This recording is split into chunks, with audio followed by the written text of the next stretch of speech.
I am the Tofu Golem. Please enjoy the video. You're starting the recovery now, so pause distractions and use the device you normally sign in from. Make sure you have the account ID, a secondary email or recovery phone, and a stable network connection. If you used the Microsoft Authenticator app before, open it now. If not, keep your SMS receiver ready.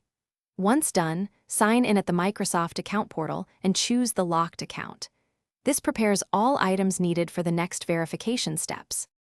You will follow Microsoft's verification prompts. Select Try Another Way when the usual method fails. If you have the Authenticator app, open it and enter the one-time code. This is fastest and most reliable. If not, request an SMS or recovery email code and enter that immediately. Codes expire quickly. If neither works, supply recent account activity details when asked, dates, senders, or subjects to prove ownership. Make sure each code or detail is exact, because small errors will force another attempt. Once verification succeeds, immediately update your security info and create a new strong password you haven't used before. Add or reconfigure the Authenticator app and confirm your current phone and recovery email so future locks are simpler. Sign out other devices and check recent activity for unauthorized access.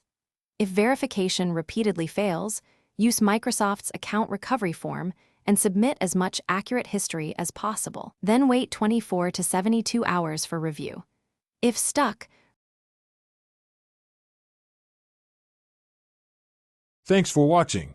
Consider subscribing if we helped you today.